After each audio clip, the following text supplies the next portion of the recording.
In Star Wars gaming this week, Battlefront 2 got brand new merch, plus we have a bunch of characters coming to various Star Wars games and various other content updates.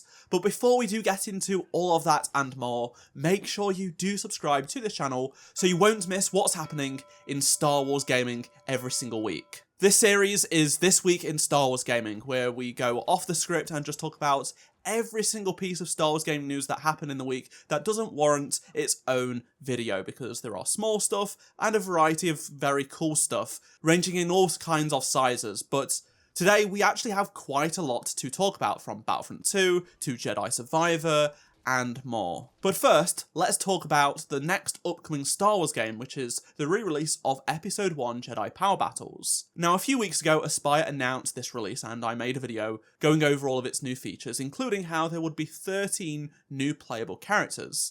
And Aspyr said from now until January 23rd, when it does release, they will be routinely unveiling these various characters, and the first 4 have been revealed via comicbook.com. We've got some screenshots to go with some descriptions, and the first one is rifle droids. So these were droids that you could actually take out in the game, but now you can actually play as them. So they're just a standard B1 battle droid with a long-ranged rifle for those long-ranged attacks. Then we have the Staff Tusken Raider, which is the complete opposite. It is going to be close quarters combat here, which will be interesting to see.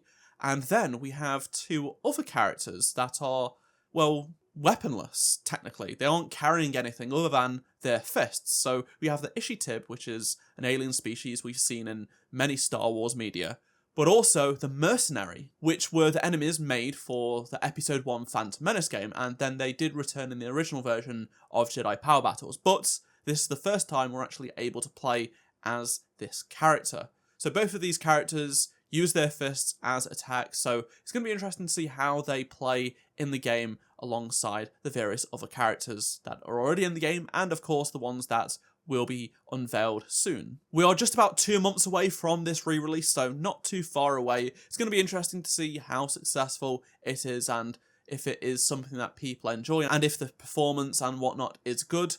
Based on the Bounty Hunter re-release, Aspyr can do good releases. It was a good re-release. The Battlefront Classic Collection just was not good.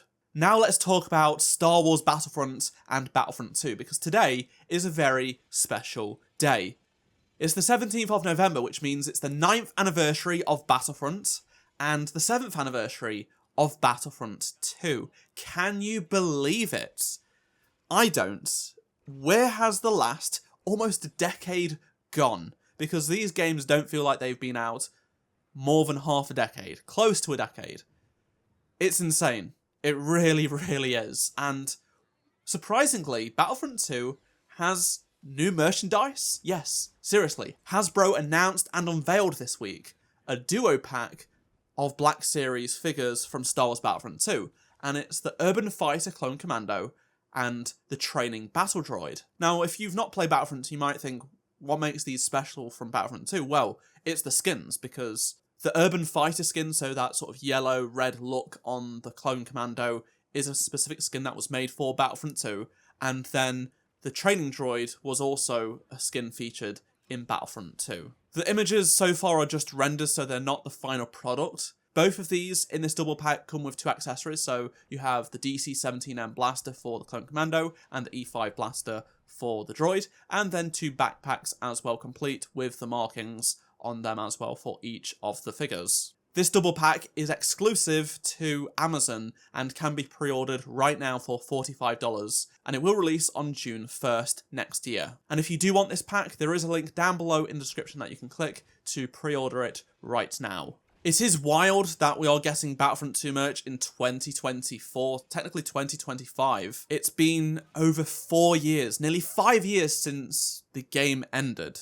since the final update, Scarif. So it's very strange that they're doing this. I know they've done various other Battlefront 2 characters over the past 4 years, ever since Battlefront 2 has ended, but it's still annoying that we didn't get this sort of stuff back then when it was peak Battlefront 2. And I've already seen people say this means Battlefront 3 confirmed or Battlefront 2 is coming back. No. This is nothing like that. It's meaningless. Completely meaningless. They've just got a bunch of these models to reuse and they're repainting them. for money. That's it. There is no Battlefront 3. There is no new Battlefront from another company. Whatever, it's not happening. Sorry, but that's the truth to hear on the 9th anniversary of Star Wars Battlefront. The Battlefront 2 news does not stop there though, because in issue 2 of Star Wars The Battle of Jakku Insurgency Rising, we actually have a bunch of Battlefront 2 connections. So we can see the Sentinel droids of Palpatine's contingency plan on display here as seen in Star Wars Battlefront 2. It delivers the same message of Operation Cinder, which we see Admiral Versio receive. Then we have Luke back on Pilio, the planet made for Battlefront 2, holding the compass that he takes from the Emperor's observatory. This is the one that we see in The Last Jedi as well. So it's really cool to see something that was created for Battlefront 2 still being used in canon for various things to this day. Now for some Star Wars Jedi Survivor and Jedi Fallen Order updates. So, just like the Battlefront 2 Duo Pack, Hasbro have announced and unveiled this Dagan Gera and BX Commando Droid Duo Pack. I've already made a video showing off the Dagan Gera standalone figure, but this one is slightly different. It does include the Force Arm, which many people have been asking for. It's here and it's alongside a Bedlam Raider themed BX hybrid droid. So these are the droids that can use either the sword or E5 blaster. I feel like the paint scheme on the droid is maybe a little bit too shiny. It should be more bland. It's whatever. I still think it looks cool, especially the Dagan figure. Of course, it does include his double-bladed lightsaber, which does look great. And just like the Clone Commando and B1 pack, this retails at $45 and it will release on June 1st exclusively to Amazon. And if you do want this pack, there is a link down below in the description that you can click to pre-order it right now. Another piece of Jedi Survivor merchandise is the Purge Trooper Commander from Hot Toys. That's right, they have made this customizable Jedi Survivor Purge Trooper and it looks fantastic. It includes so many different accessories from the various cameras to various hands for different poses, weapons, and the visor on the helmet actually has a LED light up function, so that's pretty cool. Only 2,500 will be made and they're expected to ship before March 2025 if you do order one. Going from Jedi Survivor to Fallen Order, we have the 5th anniversary of Fallen Order, which is insane. So just a few days ago, it was the 5th anniversary of this game, which I just can't believe either.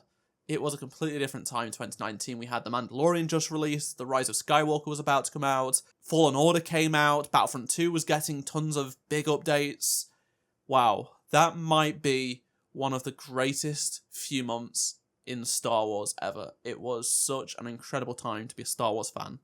And almost to celebrate the 5th anniversary of this game, there is now a Gentle Giants Jedi Fallen Order Purge Trooper Battens minibus that you can purchase. And it will be available at some point before August or September next year if you do wish to get this. Let's now talk about Star Wars Outlaws briefly before the storm does take over next week, because Wildcard is soon upon us along with Title Update 4, the Steam release, and so much more. But I just want to celebrate this because the game's soundtrack has actually been nominated for the best video game soundtrack at the Grammys this year. Now, this is the 3rd year of the video game soundtrack category, and last year, Jedi Survivor soundtrack won it. So there's a good chance, I'd say, that this soundtrack will also win, making 2 Star Wars games back-to-back as the best video game soundtrack of the year. Would not surprise me in the slightest, given just how good the music was for Star Wars Outlaws. Let's turn our attention to the biggest moneymaker in Star Wars gaming history, and that is Star Wars Galaxy of Heroes.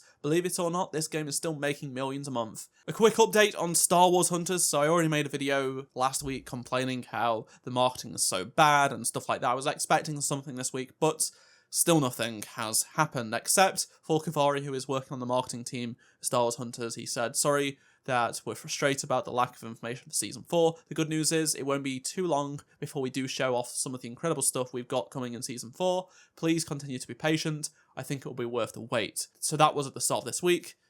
A week's gone by, still nothing. The season ends in just over a week, so I'd have to imagine we're getting something this upcoming week, hopefully. If this is anything major, I really hope it is, I will make a video, so stay tuned for that. And they're adding 2 fan-favourite characters to the game, Baylan Skoll from Ahsoka, as well as Jedi Padawan Sabine Wren from Ahsoka, and the artwork they do for these characters are always so awesome. I'm not going to play the game, I don't like the game, it's pay to win, and I certainly won't be taking part. They're also adding the punishing one, which is Dengar's ship. From one moneymaker to another, we have Star Wars The Old Republic, and in Game Update 7.6, they're actually adding Skeleton Crew inspired items from hairstyles to lightsaber hilts to blasters to outfits.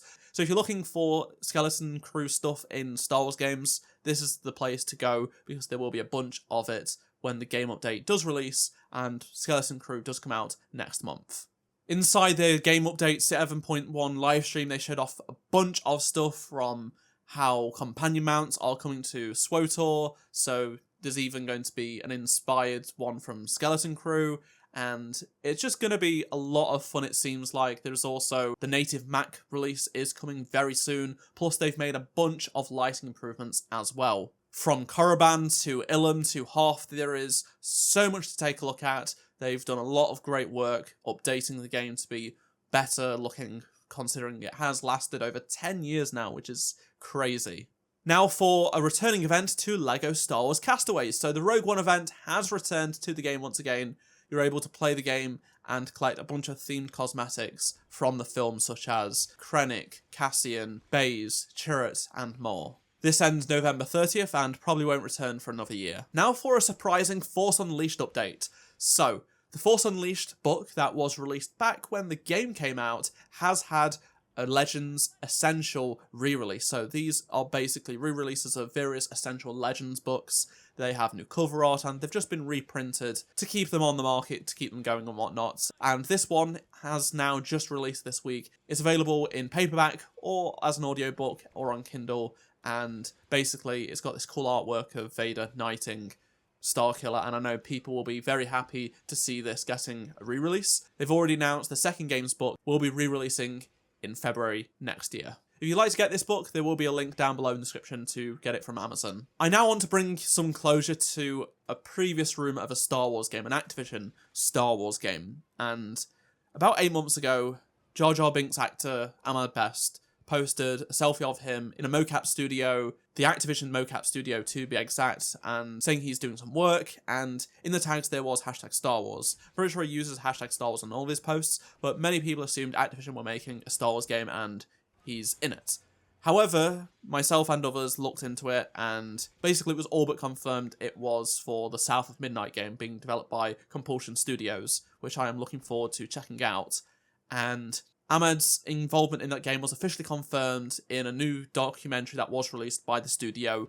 They put out, it's like 30 minutes long, it's really cool, and it shows Ahmed in his role as the game's performance and voice director. So he's not just performing, but he's also doing directing work, and that's pretty cool. He also is actually doing some mocap work as well, hence why I was in the suit, but also we see footage of him doing that sort of stuff. So it's really cool to see him outside of Star Wars doing cool stuff he is so talented at.